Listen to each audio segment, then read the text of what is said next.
22 February 2026 ndilo tsiku la lero kuchokera ku Times Television TTV tafikanso ndi programu ina ya The Hot Current. Programu imene timabwera pano ndicho linga chokuti tikambirane nkhani zikulu zimene zikuchitika mdziko muno. Ndipo tikamakambirana nkhani zimene zizi ayi ndithu chilungamo chimayenda ngati madzi osapyatira yayi kunena akuuzana zoona zokhazokha komanso osapepesa kwa anthu amene sakufunira kupepesedwawo. Ndi timabwera pano khanga timatama choncho koma ayi ndithu kunena motsindika. Langa dzina ndine Nkhwenda Vivi ndevu zamwayi Wonder Msiska. Sindili ndekha ndili nawo ndithu angoni wawo amenewa ndi alembi a Bayana Chunga. Takulandirani ndithu Bayana. Zomwe kwambiri. Nde ndinene kuti tikunkata chepera tufe. Timafuna tikhale anthu atatu koma khazi ambuye bishop akumana ndi kafiva pang'ono. Nde anakuti yaya kulakulu sindikwanitsa yaya. Mabwera amene wawa koma kafiva kapweteka nde amenewo tikuwafunira zabwino zonse. Mwanso abanda kuyamba mawa. Anapuma kaye pang'ono kuchita service nawonso kathupika nde ayamba ntchito mawa. Nde yalero atsogoleri ndi anthu awiri. Basi tione kuti tipanga nayo bwanji timve uthenga uchokera kwa ma proud sponsors athu a Series Enterprise.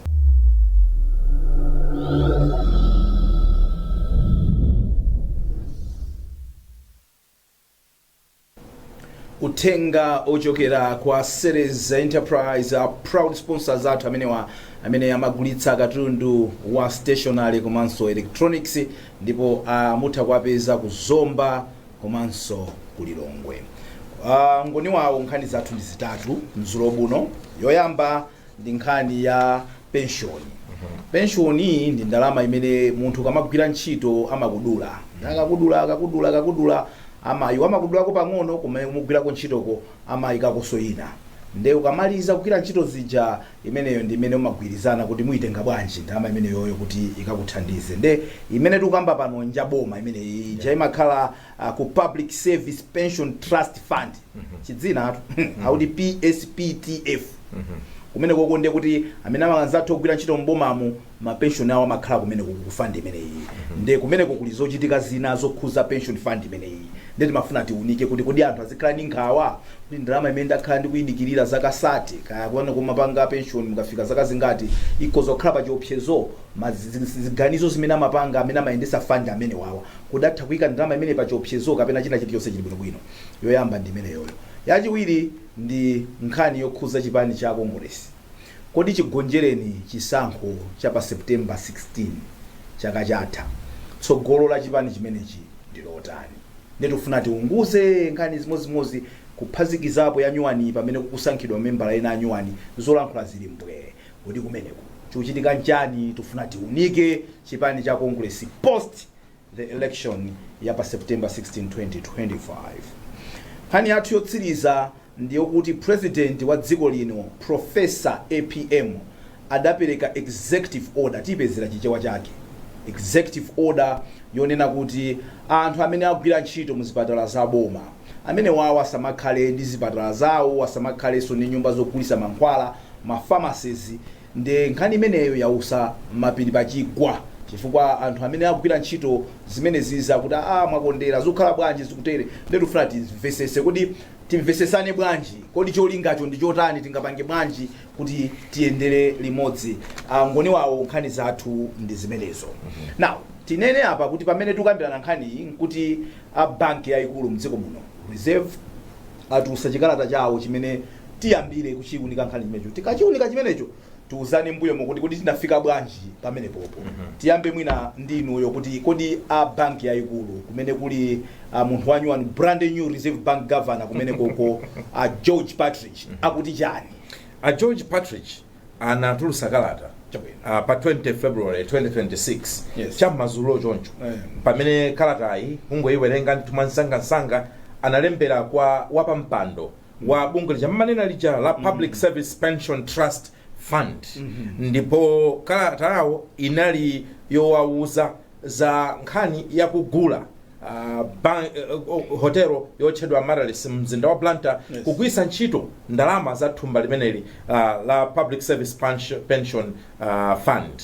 Ndiye iwo mkalata lawo akuti reference is made to your letter dated 26 January 2026 on the above captioned matter. You will recall that in our letter on the 14th of January 2025, we issued a direction for the Board of Trustees of the Public Service Pension Trust Fund to pend all transactions related to the acquisition of the Marales Hotel until such a time that the direction was either varied or removed. So pamene ponditu akufotokoza kwa kumbusa kuti nafika bwanji bano mukumbukira kuti pa 14 November tida kupasani nditu guidance kuti chinthuchi musapitirize musapange izizi yayi mpaka na ifeyo titawunikiraso ndi kupasani satani sadakapena kuti upangiri wina how you can move forward. Akuti in addition to the above, the registrar's letter of 23 December 2025 directed that the board must make a comprehensive submission providing a clear basis in terms of the viability of the proposed investment and how the member funds would be safeguarded prior to proceeding with the transaction. There are passes to assignment. Yes. Kuti musana pange zogulas muonesese kunena kuti mutifotokozere kuti kodi pali njira zotani zimene mwakonza zomveka bwino zimene zitateteze khawa zimene zinalipozo mukagula hotel imene kugwisa ntchito ndrama za Malawi za pensioners. Ndiye kuti we have noted with concern that after our direction of 14th November 2025, the board proceeded with the transaction before the direction was varied or removed. Wapeza kuti board anapitiriza. Yes, funa ukagulabe basi. Further, we note that the board proceeded to close the transaction prior to making the comprehensive submission requested in our letter of 23 December 2025. Additionally, so apapa ndionena kuti anamaliza tu deal inateka nditu. Additionally, note as captured in section 7 of your report that the board proceeded with the transaction well knowing that the fund will be in breach of the prudential limits as stipulated in the Financial Services or Investment Management of Life Insurers and Pensions Funds Directive 2025. Akuti pamene tumapanga zimenezo iniyo makhala kuti mukudziwa kuti mukudusa mulingo mukamukudusa mulingo ino mukamukulakwira ndondomeko ya kagwisidwe ntchito ka ndrama zimene zize. Ndiye kuti please note that in proceeding with the transaction, the board disobeyed and failed to comply with the directions issued by my office. Yes. Apanesa kuzweta asoya. Akuti inuyo popanga zimenezi. Munanyozera. Zimene nalangiza ine. Upangiro mene ifeyo tida kupasana. Office yanga ida kupasana. In addition, the board did this fully aware that the transaction will result in a breach of financial services law. Iniyo madziwa zone kuti izizi ziphanyaso malamulo nkhani za ndalama.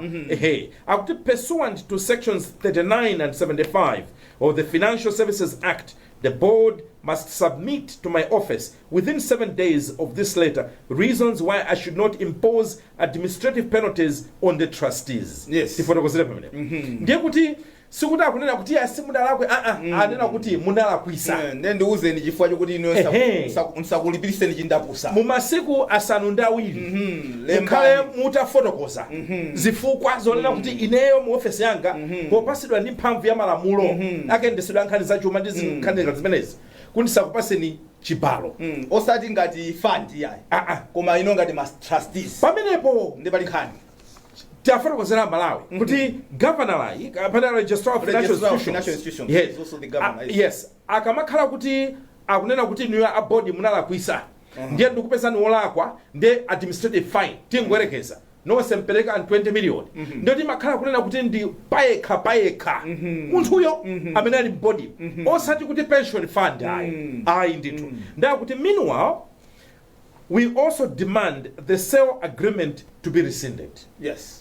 Akuti pamene mukulemba malipoti anuwo tikunenanso kunena kuti hotel imene mwagulayo tiyezeke kayo ndikubweza ngoko kunena kuti ya zimene mwapangazo zibwezedwe sinagulidwe chabwino nde nkhani pamenepo chabwino now tinene pano kuti tikuyikambirana nkhani imeneyi chifukwa chokuti ndalama zimene akugwiritsa ntchito ma board members wa mu deal imeneyi ndi ma pension a Malawi amene amagwira ntchito mboma aziphunzitsi anthu akuchipatala madokotala apolisi ndani ma civil servants amene ndalama zawo amayika kumene koko ndi pamene kuli interest yathu kumene koko chifukwa chokuti anthu board imeneyi wayana imasankhidwa ndi cholinga chokuti iziyendesa bwino and we know kuti ndalama yosafuna kuti izingokhala amafuna akayichite invest ncholinga chokuti ipindule kuti wamazayilandira usayilandire yomwe yanakudulayo fa imakhala kuti zaka zambiri zapita ndoti ukayilandira momwe anakudulira muja imakhala kuti yaluza value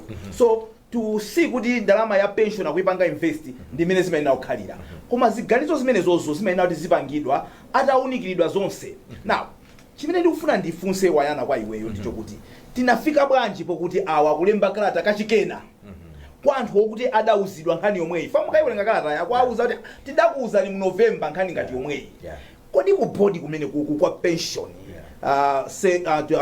public service pension trust fund amachita bwanji kukhala ngati kusamva awa ndi regulator so ungapange transaction ya ndalama zambiri ngati imeneyi mu industry ngati imeneyi without guidance yawo ngati guidance yawo imanena kuti tayimanikaye anapitirira bwanji wo mpaka na kumafika kuti kumagulitsana mpaka na nkhani mpapeza kuti yafika kugulu kenaka kulemba sokalata iyi tikumva kuti nkhani idakafika mpaka na ku anti corruption bureau and kuti ikafike ku anti corruption bureau chifukwa chokuti anzathu Malawi Law Society adana kuti atayimanikaye ndanalembera office ya Attorney General kwauza kuti kodi deal iyi tayisiri ilibe corruption ikuoneka janjani nde Attorney General adafusa ACB kuti taimasaka yamatijani amati stop order tafufuzani nkhani kwenda bwanji ndeti kuuzidwa kuti ACB adayolembera office ya AG kwauza kuti akamuna amene wasiti kuona kuti pali umboni wokwanira kuti afuna kupanga zakatangale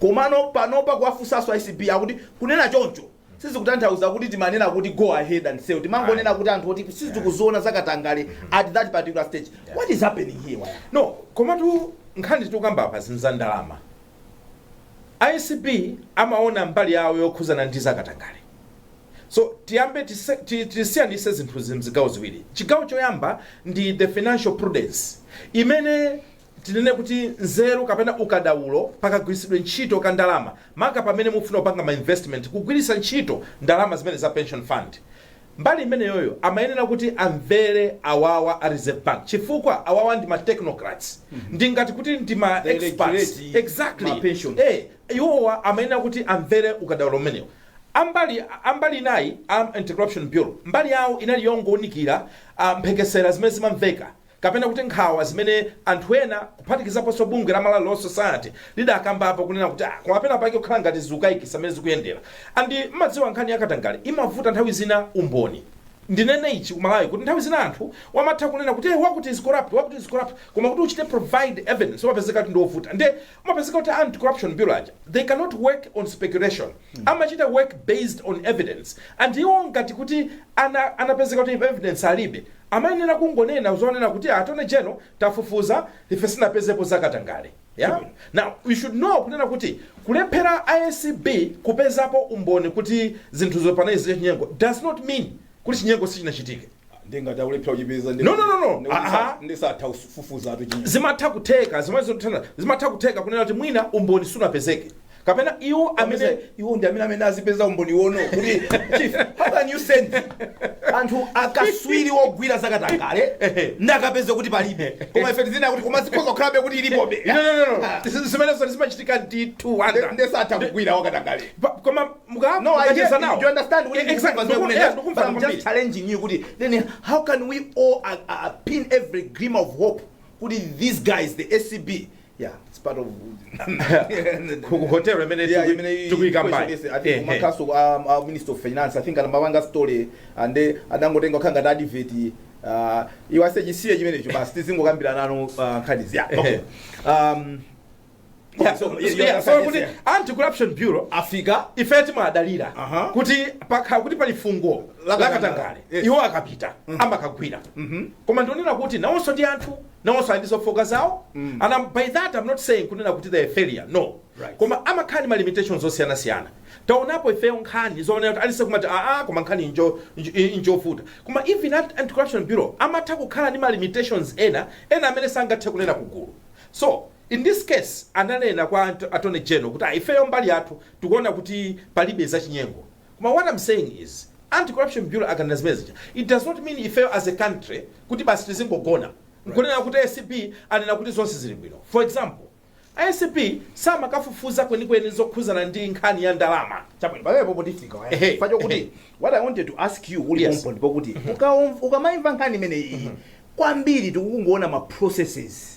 Yes. Kuti kodi ndondomeko imayenda bwanji ujeni a reserve bank ngati regulator wa financial institutions chanchani a registrar amayenda kuti ayikepo nkhani because pension iyo a reserve bank amayendesa ndiwo ndamapanga delegate anthu ena kuti azipanga but I think ili mu jurisdiction yawo. Then ACP imafufuza ndondomekoyo koma mutakuona kuti in 2024 atapanga kauniuni kuti kodi hotela imeneyi tikhoza kuigula pa ndalama zingati amanena kuti akhoza kuigula pa 47 billion 2024. Remember wakunena kuti adalemba kalata mu November yomasusana ndi 47 billion. December mtengo uja wafikano pa 128.75 billion deal yatheka anthu apereka agwirizana kuti agulisana pamene anthu azati agulisana anthu chinthu kumene kutayimanikai kuti mtengo uja pamene popo mtengo wayana tisanafike kunkhani ya mtengo choyamba nchonena kuti anzathu Reserve Bank Malawi kapena kuti registrar of financial institutions amenewa anapereka upangiri and upangiriwo was disobeyed. Kwa ineyo who was disobeyed that because body ya trust. Ndimena kunena kuti you disobeyed. Ndinakuuzani upangiri inu simunapanga zimene tinakuuzani.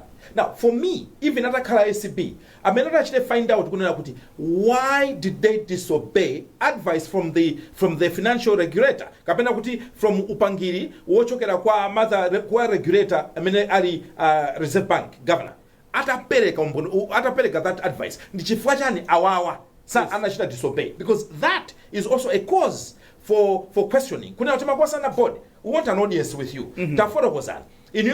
Why did you disobey upangirumene? Ndanena. Mutanena upangirumene, mutanena zifuka zana. Ndichifuka chani, you didn't write back to the governor. Kunena kutia, ifesi zifuka zanano, chifuka chani zifuka zakuti. So, pamenepo, that's a cause for concern.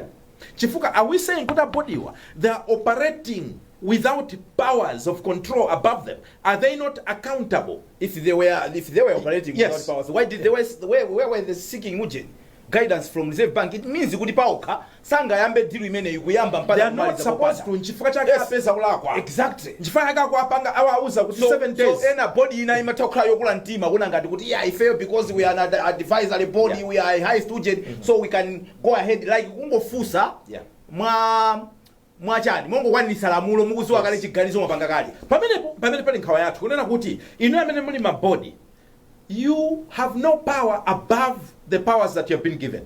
True. Mphamvu zanu ndizo kazo zimene mwapasidwa ndipo ngati inu yomwe kupanga report kwa Reserve Bank governor and iwo akuza kuti chichi musapange inu muzitenga kuti mphamvu zimenezo after all ndalama sizanu. Ndalama zinzazi phuzisi, ndalama zinza apolisi, ndalama za anthu inu yomwe kupasidwa udindo okuti muyang'anire for that short period of time imene muli board member. Ndiye inu mukula mtima bwanji, why can you do something against the advice of the registrar? Pamene I'm very keen kuti zaone kuti explanation yawo ikhale yotani. Number 1. Number 2, pali nkhani imene ya ndalama. Kunena kuti poyamba zimaoneka kuti anthu watu amakana ndalama ili pachani ili pa 47 billion. Mwana ndalama yachuluka. Munthu watu amakana ili pa 47 billion. Are you telling me within a space of less than a year? Less than a year. Mukavomere 128.75 billion. Kapena mwina magulisa ntchito ujene black market value. Timagula na madollars. Kuti mwina is kwajas. Kuti they were paid in dollars converted at kwaja at black market. What I'm trying to say is it does not make sense. No, because it's a jump of 81.7. It does not make sense, Wanda. It does not make sense. It does not make sense at all. Ndiye ifenga tiziko we should be demanding such explanations.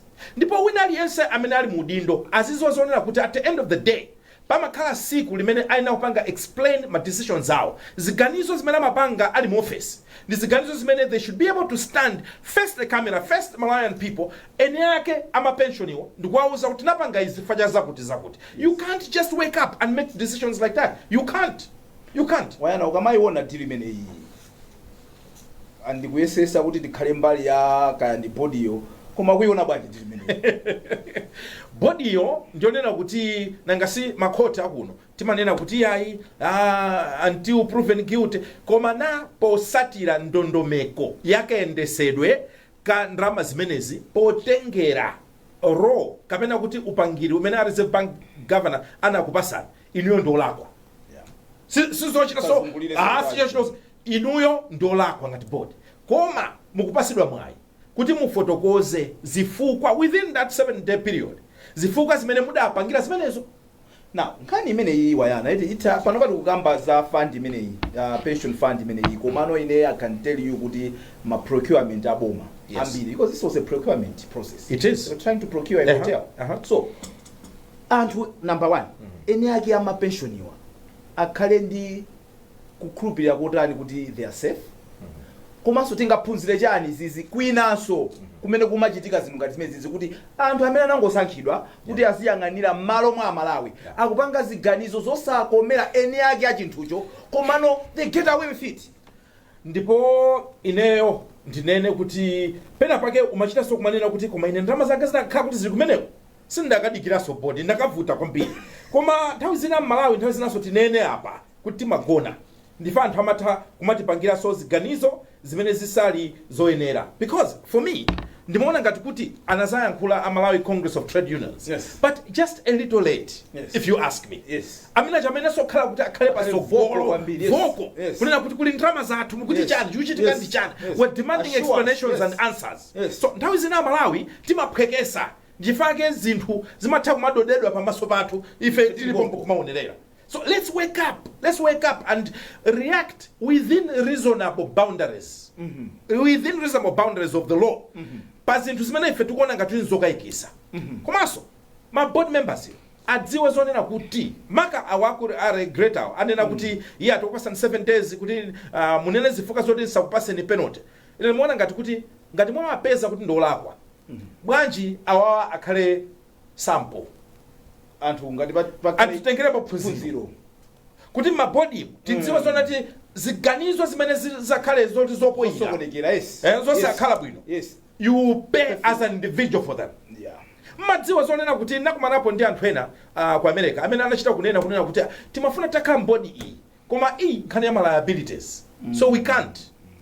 So zaduka panga ziganizo josokonekera. Exactly. You are held liable. Ndikuno tumachita kukanganira natu makhala mabodi kunjaku anthu achuma amatawa wauza afuna mkhale mbodi ali ndipo anthu amachita kuona kuti kuli bodi kuli ndani kulawanda Msisi atenayo akuzeta wanda Msisi ukatenga za mthumba mwana koma kuno timachita kukanganira na mabodi ukhala mabodi for whatever reasons can my benefits or whatever. So all we are saying is this should be a clear warning kwa wina aliyense amene wapasidwa udindo wokhala mbodi ina iliyonse komanso amene utengapo gawo pa nkhani yakagwirisidwa ntchito ka ndalama ya misonkho ya Malawi ngakhalenso mapension awo. You cannot play with people's money. You've got to be very, very careful. And pamene you are not sure, ask for wisdom. Isn't all munthu awanda anthu amapanga mwina izi 40 ndrama zawo iniyo ndrama zanu iniyo before you bought another car how many consultations did you do bwana ndimakumvani tu ndikuona kaye makuti I'm sure munapanga due diligence yopya gamoto chamuna igugula munakafisa mechanic ma engineer. That is your personal stuff. Ndiyo anthu akudalirani kunena kuti amsisya tabwerani gulonseli these thousands of people ndrama zawo mufuna basi ungangopita mene muchakangopanga no you can't. We can't do that. Ndipo sinkhani yomasekerera ayi antikamapanga zimenezo ndikuti sitikudana ni no we are not against them. We don't even know their faces. We don't even know board members. No, all we are saying is you are so reckless in some of these decisions. Makula ntima kudelera ngati ndani inuyo. You know zimene zizi zimene Malawi ambiri amapya ntima chifukwa bwana mphunzisi primary school Yeah. uyo state chakuti yesa bwana kulanja chonyenyeka akazakha amadalira kuti nkazapuma azandipasa kalampu samukena kake Yes. ndio kuti mina nimangako kanyumba Yes. ndi azimva kuti kali pa chiopsezo kandalama kaja bwana just because wina wake mwina because okay pardon me Bayana. Yes. But ukamaona mtengo mina wakwerera papamu umazakhani mentality kuti yayi panali ina yake kuthamangisa kumwe machitika papapo sira yukuti the deal ikadusa wina amafuna atenge kuseli kwena kama ina kuti amagama and imagine anthu athokanizadi zimenezi chifukwa cha mmene zinthu zayendera. Yes. chifukwa cha mmene zinthu zayendera amakhala amanena kuti ngati malonda amphaka imene amachitira pamakhala malonda ena kuti munthu umatha it raises eyebrows kuti koma khala ngati kena kake zikuenda motane. In fact even mitengo ine ya zinthu munthu amatha kukuza this is too good to be true. Kapena mati apapaya zulo chinthu chinapita anthu amakwera amapanga mtengo wakuti lero akuti mwakuti ndipite kwina kayese munthu kunyinyirika chinthu chili pa 47 then ukuthamanga uchigula 128 what logic are you logic imene ine logic yake ya mfumu komanso tili pamenepo nimaona ngati tiyamikireso kwambiri the boldness imene yaoneka kuchokera kwa a governor office kwawo chifukwa iwowa kulemba kalata imene yatuluka ichi achimwene isikubweresa pa mbalambana nkhanicha mwa finality moimaliza kuti tinakuuzani ndipo ineyo munalakwisa ndipo mwaphwanya malamulo ndezitetezeni isana kumenyeni mkonya exactly for inuyo mufunika mapenalty mufunika ndithu chindapusa ndeno panali anthu ena anokukokera namo anthu ena kodi uyu wapanga bwanji that's why ndimanena kuti ma dysfunctional systems athu amene amayendera they sometimes expose like office of the attorney general anthu nayamba kodi attorney general what was his role mesa ye amafusa kuti kodi apazili bwanji so he acted based on what he got from ACB. Yes, he did. In fact, office ya attorney general ntchito yake kwenikweni imakhala ingati yoperekera upangiri mene mwaneneramu advice kuboma pankhani zokhuzana ndi malamulo. Iwo achende ngati lawyer wa boma wankulu ndi amakhala attorney general. So in this case enawo amafunika clearance kapena legal opinion kuchokera kwa attorney general. Kodi sikupangazi ndizosatira malamulo ndiye amapereka kuti tikaziona posatira malamulo it's okay you can proceed malamulo afotokoza kuti zinthu zili bwino ndiye pamene pamazakhala controversial mponena kuti nthawi zina nkhani za malamulozo zimathokhalanso ndi interpretation osiyana. Apart from that anthu ali ndi amakhala ndi kukayikira kunena kuti ngakhalenso attorney general amakhalanso munthu nayenso amakhala vulnerable amakhala prone kuti anthu atamugwirisa ntchito kuti achite interpret malamulowo polingalira mbali ya zimene akufuna anthu enawo mantha amene anthu amakhala nawo let's say kuti Reserve Bank of Malawi apereka opinion contrary to the sale ACB yanena kuti uyavuje can he overrule my offices amene want say proceed. Wow.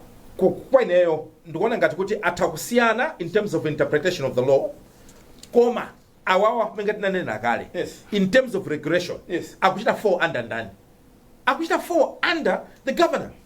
That's why they're not falling under the attorney general. Chifanya yake akulemba amachita kwa uziratu panoba kuti this sale has been rescinded yakwezedwa imeneyi. Exactly. So awawa kupereka opinion koma sikuti ali ndi the actual powers the finality ikubera ndi awawa apatrijiwa.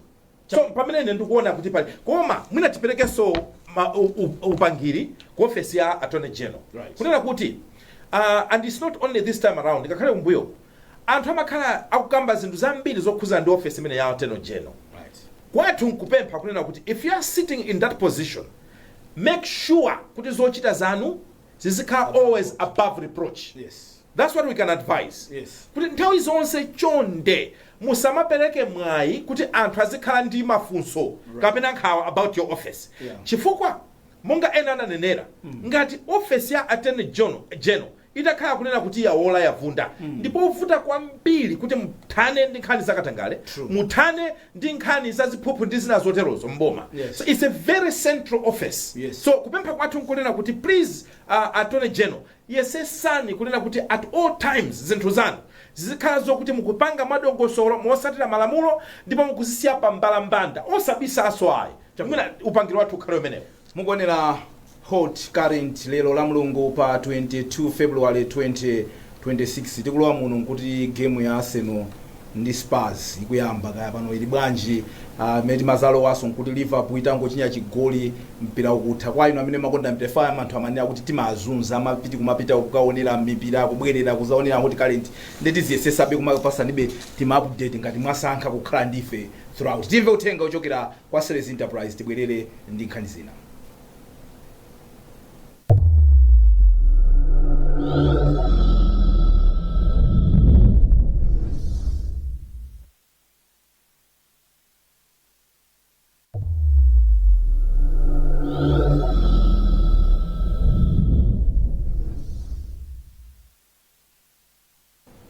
takulandiraniso ni pamene tikupitirira ndi programu yathu ya The Hot Current pano pa Times Television TTV live komanso ti live pa Facebook page pa Times 360 Malawi, YouTube Times 360 Malawi. Mbali zakuno muli ndine nkhwenda mnono komanso mbali yawo kuti ndi mngoni wawo.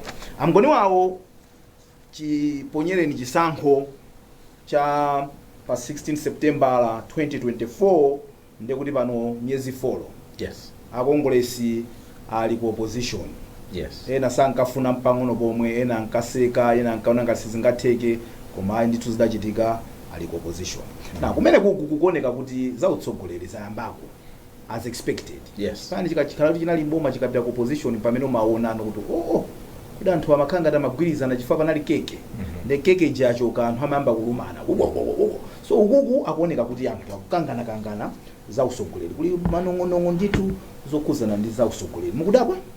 Ayi, ine sindikudabwa konse ayi famene mwaneneramu chimene chimakhala ngati chisimu.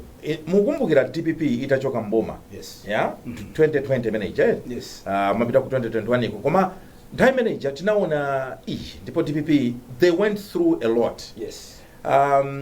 Adayamba bwinobwino anikupanga functional review. Yes. Kupanga bwinobwino kenaka kuzamba manong'onong'onera kuti aputhalika akuzitaya akupanga retire kenaka maina osiyana namba kumveka kumeneko anali ndi maishu zawo and mukudziwa how long it took pokafikira mpaka ena anachosedwa mchipani. So zidachitika even a MCP 2014 atachoka boma ataluza chisankho cha 2014 you saw even MCP kunapezeka kuti kunali ma cracks kunali gwedegwede anthu ena mpaka na they were left out from the party. Now tikakamba nkhani ya panopo za chipani cha Malawi Congress sizodabwisa kwenikweni yayi chifukwa anthu mukachoka ku chisankho kuti mwaluza ena amazimva kuti taluza chifukwa cha uyu ife tinakakhala ife tinakapambana. Ndi pamakhala ndithu komanso pamene mwanenera muja makhala kuti sikuti anthu ena amagwirizana koma amaoneka ngati kuti akugwirizana fota anali mboma. It was a relationship of convenience. Chinali chabe chibwenzi chonena kuti chimangonena kukhalapo nanga kusiri kuti tonse kuti tidye limodzi tiyendese chinthuchi koma sikuti chinthu chachoka ndiye chenicheni chimaoneka sopano. So I'm not surprised at all. Koma tichenjeze kunena kuti if you are not careful as a party kusamvana kumeneko ayi kumatha kugwedeza ngakhale kugubula chipani. Ndiyeno pali gulu lina limene likuti iyayi achakwera apitilirebe, pali gulu lina likuti iyayi tipite ku convention tikasankhe atsogoleri ena komanso inuyo mukuiona bwanji nkhani imene? Nkhani yokuti achakwera apitilire kukhala mtsogoleri kapena ayi ndi nkhani yoti ndi mbali ziwiri. Chifukwa at the end of the day ndi tili munyengo ya democracy. Anthu amayenera kuti asankhe. Anthu amayenera kuti asankhe komanso ndikaonesesa pa malamulo awo zikuoneka ngati kuti malamulo awo samalola kwenikweni achakwera kuti automatically unless amenena kuti asinthe they must amend malamulo awo pena ndi pena. So fado adaluza ukakhala kuti ukuwina ndio mangokhala koma fota analuza umayenera kuti useve matemu awiri. Exactly. So amayenera kuti mpaka na akasinthe ndithu malamulo pena kuti iwo azalolezedwe kuti ayimirire. So kumbali yonena kuti iwowo ayime ngati anthu mchipanicho akuona kuti achakwera thoka winisa if we cannot force them. Inu mutakhala kuti ndachakwera? No, ine nitakhala kuti ndikuchita advice on takhala ndachakwera nena kuti mbali yanga ndachita. I'll honestly say I've done my part and go and sit and pave way for a smooth transition. Koma kuti mwina osangochipanga dump lero ndi lero. Koma kuti athandizire kuti pakhale smooth transition of the party. Koma kwa ine, the questions I have is, ngati anthu fana ita msonkhano wina wa chipani tupita kumene because next one inali imene kuti mpaka na pano alipo anthu ena sakugwirizana ndi kusankhidwa kwa achichola kuti akhale leader of opposition in parliament. Now popanga chimene chocho amaitanitsana kokasi yawechi kuti apita akakambirane kuti ati kupita no kunyumba uche ndikuyankha sona zikhale bwanji kuoneka kuti anthu ena akadakula mtima sadapite kuyankhana mwamwano ndithu kukhazulana kumene koko ndikukubweresani pamene popo kuti mukamaona zimezisi mukamamva zimezisi. What is the problem? Do you think kuti achakwera sakusankha anthu ako mtima kwanthu kuti kapena people just generally don't like achichola malakwa chani kapena is not the right person to be in that office? How would you analyze this? I think by panopo achakwera ene akudziwa zonena kuti achichola is not the most popular person in terms of leadership mu chipani cha Malawi Congress. Chifasi panoto even ata asankha khala minister wa finance ngakhale dziko linalankhula tinene motere siri kuti madana nawo achichola koma si munthu onena kuti alibe charisma. And zimene zonse ndi zinthu zachibadwe sokuti ungamanene kuti ya lerolo mukhale ngati wakuti. You really can't force someone to be like that. So anthu ena amaona kuti komatu usogolere umafunika kuti pena pake uzikhala ndi chikoka uzikhala ndi charisma uzitha inspire my followers. Anthu ena mchipana amene ndayankhula nawo Malawi Congress amanena kuti koma ife Chichola does not come across as an inspirational person. Munthu oti atha kutipanga inspire kapena kutipasa chikoka choti tupita uku kapena tikusogola uku. Koma zimaoneka kuti achakwera amawakonda panopa kuoneka kuti because apart from kusankha kukhala leader of opposition in the house, asankhidwa kukhala director of recruitment kulowa malemo madaliso kazombo, and kwasankhidwa anthu ena tikamba next ndi imeneyo kwasankhidwa anthu ena kulowa muneki zimene anthu ena kuti bodi ya president president achipani ali ndi mphamvu yosankha anthu kulowa muneki kapena pali dongosolo lako ma constitution yawo kaiwerenga zikuoneka kuti sizingangotero khanga pamakhala dongosolo kuti mina kapena ku convention kapena anthu neki kumane ipange na ukamamva zimene sisi zikukupasa chithunzi chotani cha tsogolo la MCP ndi mwina kusasatira even their own constitution. Achakwera ali ndi anthu awo mwina amene amawakhulupirira komanso amene amawakonda kuti ngumaona kuti koma uyuyu ndonda atha kundithandiza mmodzi mwa iwo ndachichola.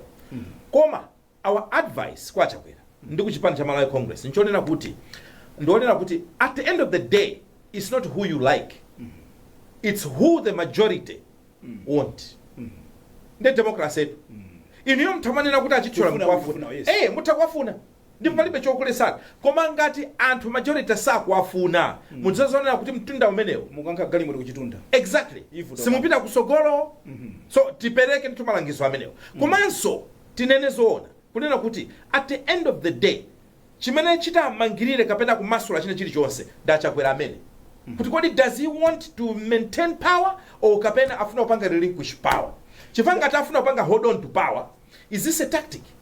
Chifa akusankha munthu mwina onena kuti sapanga pose match threat kapena kuti alibe ambitions za presidency. So therefore sakhala ndi munthu amene atakhala kuti akwaima kusogolo kwaikira maspanala ku his political ambitions of a comeback. Itasokhala ndale imene kuchitika pamenepo. Ife program ino timadziwika ndi kunena zoona usamunamiza munthu chifukwa we don't want anything from anyone, so we able to tell anyone zoona zenizeni pala akagulukena ka anthu akhulupirira kuti MCP ibwereraso 2030 ndachakwera mukhulupirira kuti zimene zotheka kuti achakwera anthu akhuzaso amalawi kwa pasaso another 5 years kwauza zoona achakwera tisabisire tauze zoona kuti achakwera amalawi can they trust him again in 2030 and him giving another 5 years. Kodi chisankho litapanga pa 16 September 2025 kutengera ndi mmene achitira amuthalika as of now unoni mwezi wachano wachifolo kulowa wa 5 years ayi ndizovuta kwacho samuthalika panopo as we speak now. Koma that does not mean kuti bomali lienda consistently like this kukafika 2030. Chifanda zina anthu amatha kuyamba bwino kwinako kusogoloko ndikulakwisa atakhala kunena kuti bomali this government is for DPP to lose. Okay, ndikugwira ndikukala momwe MCP imapoyira anthu samataso nthawi iso amachita kuona kuti APM was the next option straight away. Yes. Without even thinking about DPP. In this case, do you think it would even a APM and the DPP atajala kuisa? The solution would be Achakwera and MCP in that order. Kuti Achakwera, can you come back? Do you think people would want Achakwera to come back to his office? Tanena kuti tikambe chilungamo. Zoona bwana. Anthu ambiri amene ndacheza nawo. Yes. Both outside and within MCP. Akuza kuti they have their serious doubts. They have their serious doubts. Ndachakwera. Koma zimene tikunena zokuti kuti ifeyo panopo sikuti ndi ma consultants kuti zikuzirani china chilichonse cha mayeso. Inuyo ngati mukuona kunena kuti ayi ife titapita ku 2030 ndi ukawina. Good luck. Koma ifeyo on the ground. Upangiro tinkapereka. Tinkapereka. Ifeyo upangiro metu kunena ndonena kuti as it stands now. Zonena kuti Malawi nkumanena kuti Achakwera atakhala solution to this country. Kapena MCP solution to this country. Kutengera ndi 4 months mene yapangira DPP. Ndipo vuta kwambiri ndipo sakunamize. Because unless zinthu zitasita. I want to flip it to you. Yes. When MCP ndi Achakwera, yes, imasokotekera all over the place. Anthu amati adati. Right? Yes. So adatiwo, yes, ali ndi DPP. Koma anthu sikuti amafuna DPP yo kwambiri. Yes. Koma amafuna adati yo kwambiri. Panopa anthu atakhala kuti akuona ngati kuti mina if people still want MCP, do you think they will still want MCP with Achakwera? Can Achakwera alone be a brand and say kuti we want him? Yeah. Do you understand now? Yeah, ndikumvani kwambiri. Koma kukalanya kwake ndikukhale kwakulu. Chilungamo kukalanya kwake kukhale kwakulu. Chifukwa chonena kuti mukati muone APM kulephera kumene zinthu zimene ankalephera Achakwera amutalika angopanga ma decisions ena yake amene aonesa ngati a star. Ma decision amene amavuta kupanga. Yes. So for example, kupezeka zonena kuti kupanga ma bold decisions onena kuti mwina anthu nthawi imeneyo amakhala akunena kuti apule ma decisions amene samatani. The next one ndiyo mufuna tione.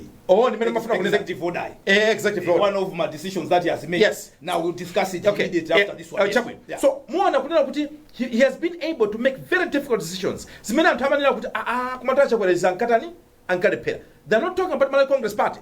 They're talking about Achakwera and Kalepera. So APM versus exactly LMC. In terms of decision making. Yes. Even at MCP. Akuzanuna kumanda pa decision making kanga titu kulukuta moyo. Akupanga ma decisions ina yake amene ifeyo kumene kuntunda zimativuta Achakwera makanika. So for like in terms of decision making 4 months imene hii zaoneka kunena kuti Mtalika is more decisive. Koma ndimanena kuti ntunda ngotali andelewa nthawi zina don't put on a pedestal. Yeah. Amayamba choncho nthawi zina amatha kutembenuka yo kumati kodi ndimombera mmanja. Why am I saying that? DPP itatuluka 2020. Do you remember MCP Tingotonse Alliance italowa? Anthu akamakamba DPP anthu amatibwa. Ya msanduze zimeso. Bola inatani? Inachoka. Boma icheka mala kuisa Achakwera amati bola DPP inatuluka. Ndiye nyimbo ija imakanga nyimbo chotu mayamba kuona kuti kenaka molalo inafika pa size onena kuti koma baba mati DPP bwa inatuluka apa ndisizi kuyenda. Tukangotenga chabwe DPP sali kongo tikangotenge kwa adadu kawo. Exactly. So apa pazitengera kuti atakalanya atu kwambiri koma as it is now it's very difficult kuti anthu atonena kuti we need chifukwa tu udindo wansogoleri decision making. Zona. Kukhala ndi masomphenya dziko kupanga ziganizo zimene zithandize kufikira ku vision iko chabwino nthawi yathu ikuthamanga ndipo nkhani tikufuna tikambirane iyi nkhani yayikulu ayana chifukwa chokuti a president APM anapereka executive order yoyamba mu chaka cha 2026 executive order number 1 of 2026 mwachidule executive order imene iyi kunena kuti anthu eno amene mukugwira ntchito muzipatala kandi no madotolo kandi ma health workers simungakhaleso ndi chipatala chanu cha private simungakhaleso ndi nkhokwe yanu ya mankhwala pharmacy chifukwa chimene amapangira zimene zizi ine ndiyesa kuti kwakukulu ndi ja joint investigation imene tidapanga ma media houses kumene tidaulula nyasi zimene zikuchitika ndithu kuti anthu akulipirisidwa ma services kuti sakuyenera kulipira ambulance kwambiri manesi yakufuna ndalama kuchokera kwa patients ndipo mmene muchakuchitira kuneneratu kuti simungamatenge ndalama kuchokera kwa anthu odwala. Now pabwera pushback kuchokera kwa anzathu amene amagwira ntchito zimene ziza kuti imanikaye ifeyo tu number 1 timathandizira boma silingakhale pena paliponse ngati medichitira mwina schools za private kuti kuli government schools ku private schools tonse kuwaphunzitsa Malawi kapena bwana mwataya madzi ni mwana yemwe cholinga chanu nchabwino mufuna kulimbana ndi katangale nkhaza zimene machika mujeni koma simukanangobwera ndi kungona kuti yayi basi tatsekaso mandizi patala zomwezo za anthu amene ngati iweyo uli mwini wake kapena even you shareholder muchipatala cha private kugwira ntchito kuko you must choose. Now ngani imene iwayana pali zokambirana zambiri nthawi yathu unfortunately will not do justice to this issue. Maybe ngati sitimaliza muno mutilonjeze kuti zakhale yoyambirira next Sunday. Ungayankhe bwanji ndi nali malo ena timapanga majowajowa. Yes. Ndiye wina amanena kuti ine ngono wanga ndi dokotala atangoiona executive order ija wapanga resign wike mwino wapanga resign chifukwa iye panopa kumanga chipatala chachiwiri atichoyamba anamanga chikuyenda akumanga chachiwiri ndewaona kuti ayi achite resign ndewe anali mbale wake amafotokoza sopano kunena kuti koma kunena zona ndikuona kuti wapanga bwino chifukwa nthawi iyo kuti uigawe ukuku ma patient chipatala cha boma ndewo gawe chipatala choyambachi nde chinacho uli nachochi something is going to lose in the process. Is either your business or kuchipata kumene uchita attend ma patient. Tinene moyamba pano kunena kuti aliko madokotala amene sapanga za chinyengo aliko manesi aliko ma pharmacist amene akugwira ntchito mboma koma ndithu ndokhulupirika ndipo samaba kuchipata kucha alipo koma tinenenso pano kuti kuli mbavaso zochuluka kuzipatala zathu anthu amene trust me amatenga mankhwala ku pharmacy ya kuchipatala nomakayika ma pharmacy awo anthu amene amamuuza patient kuno mankhwala kulibe mupite ku pharmacy yakuti kuchita kumuuza ili yake anthu amene ndikukuuzani ndithu kuti mutapita mu pharmacy mja ndukapanga uche chipikisheni mukapeza kuti mankhwala amalike government amangochosapo mwina zikatonizo ndi zidindo so that you cannot avoid koma decision iyi yapweteka ambiri chifukwa tineneso pa kuti masalale ndrama zimene amalandira anzathu kuna chiro chipatala ambiriwa akulira ndrama zochepa that we should not ignore kuboma aliko amalandira za bwino ya aliko ndani kodi maparacetamol nawo so maparacetamol si boma ndi boma kunena kuma ministries and mara ndi boma bank mama ndi boma koma yeye acha si boma kweli tikati boma tikunena aziphunzitsi apolisi amene nyande boma masala awo makhalolira komanso akuchipatala ona ntchito yawo amakhala akulira ndiye akumati kodi mukatikaniza kuti tisapite sokwenda kuti kosukapanga china chicho 5 chimene timatha ndi zimenezi chabwino wayana pepa ndizokutamangisa yes go ahead. We have a problem. Yes. Lalikulu. Audwala akuchidwa nkhaza kwambiri. Ukakhandina yache ukumaoneka kuti zako zikumapuyendera. Yes. Okay? Mankhwala akubedwa. Yeah. Kuti upange traki kwambiri upeza kuti mankhwala akupita so kwa anthu ena amene akugwira ntchito nzipatala momwemo. Yes. So as the president he is faced with these scenarios. Yeah. Now he is trying to address the issue. Yeah. But what he has done zinima consequences. Yes. Which are these what are coming? Yes. Do you believe there's going to be any order or whatever way that's going to have consequences? If all of them are going to have consequences, how do you give and take? Which one do you choose? Which one do you choose? Okay, push back, but we'll stick this. How do we get this right? Because even and how there is a problem facility. Yes. How do we address these problems without penalizing and kapena ujeni timatijani kalula kabisa la ujeni kuseri kwa tsamba timamenya ndi tsamba lomwelo. Do you get the dilemma that is this? Mukumbukira timakamba za nkhani ya comparison ya chakwera. Yes, ndi ya mtalika. Yes. Kwani tuma decisions as a leader, some decisions are very painful and very difficult. Even today, we've had to make very painful decisions, you and I. Yes. Yeah? Ndi mene usogoleri umayina ukhalira. So, ndimanena kuti, ukamapanga decision iyo, sisi tandauza kuti ena savlala decision yako. Koma iwe umayina kuti uone the bigger picture as a leader. And if you are convinced, ngati uli okhutira, kunena kuti chimene chachikulu chimene ndikufuna kupangacho, chitheka, umatha kumva ena wakulira, kumati ayi ndisakuonani pamawa. Kuma bwana ndakonza vutole ndi zimene ndikuona ngati approach ya APM on this matter has taken kumaso tingonena mwansanga kunena kuti pankhani imene it should show you kuti ena kamapanga katangale zimavlalisa ena chifa in the process of addressing it amapezeka kuti mapwetekesa anthu ena amene zimene sapanga nawo. Is there a need for consultation kuti kapena tiyitanisane pamodzi kapena tayitanisana kwambiri tinatopa timangonamizana ngati tamva we are back to our old habits. Is the issue is considering kuti there is a patient at whatever we are doing. Yes. Pali odwala pakati pa Yes. kwena timyang'anire. Yes. And we should not lose focus of him. Yeah. Tipange bwanji kuti yes pakhala ena ovulala koma tichepese ovulalawo. Yeah. Amene avulale because of whatever decision we make akhale ochepa tipange bwanji acho. No, so iwo ani mabungwe yawo ani magulu awo ina imodzi the Human Resources for Health Coalition. Yes, yeah? no mumene ndi ma doctors. Yes. Yeah. So amenewo ife titakuwalangiza kunena kuti don't give up. Ngati muli ndi zifukwa zomveseseka, put them down. They want to go the legal way. Yes. Are they justified? No. Imene ngati last resort. Amana zikavuta zinazi ife tipita kumeneko. Yeah. So manena kuti engage the ministry, responsible ministry. Imene Ministry of Health. Kaza umoyo. Afotokoze nkhawa zawo. You never know. They may atoka ni fundo zina zonena kuti boma umuse kunena kuti mwina tipange motel. Komanso akamadandaula achite provide possible solutions. Fana zina muthu samangonena kuti mwatipweteka. Zinena kuti mola moti mpange chonje bwanji mutayesa motel kuti tithane ndi vuto limeneli. Yeah? So chigawo chimodzi nchimeneli. Can they assure you kuti the president kuti abwana ife tisireni yogwira anthu okuba kumbala. Tizikagwira to. Nzosateka. We're trying to address this issue. Yeah. Nzosateka. And zikakhaluza kanika ife sitikuwakanisa apite ku court. Let them get can judicial review kakapanga mota ni Trump aja kamapereka ma executive order anthu amapita ku court. Yeah. The cases onena kuti aluzapo to Trump. People are challenging my executive orders up. Alipo my executive orders amene anthu amapanga challenge. Kuma most of them they went and challenged. And Trump sikuti amalabadira kuti ka munthu ina apita ku court kapena amangoti America first. So apa ni Malawi first. Yeah, ni Malawi first. Anthu a Mulungu ifeyo tikumamvesesa anzathu amene magwira ntchito zachipatala and we understand you. Yeah. We need you. Sitingabwere pano kuyankhula mosapanga. But however, amongst yourselves, pali magayi naso akumabaso. Tenga mangwala. Tipange bwanji kuti it's a win-win situation. We must have my patients athu amene akulandira thandizo. Because these facilities are there to provide for Uje. How do we get this right? Yeah. A president is trying to give an order which pena pakimenda nene, right? Itakupweteka pena tipange bwanji kuti we should minimize the damage, we should minimize the impact.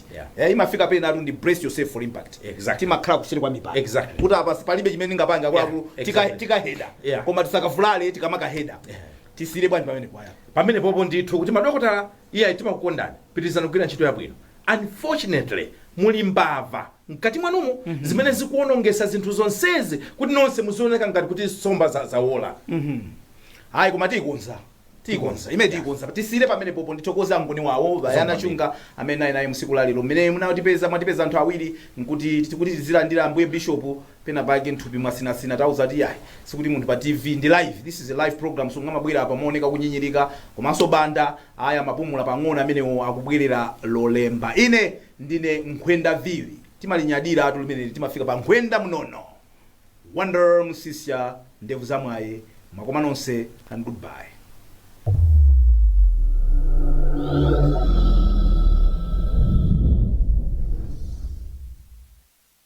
Selly's Enterprise, your go-to for top quality electronics at unbeatable prices. We stock a wide range of products, including laptops, smartphones, stationery, laptop batteries,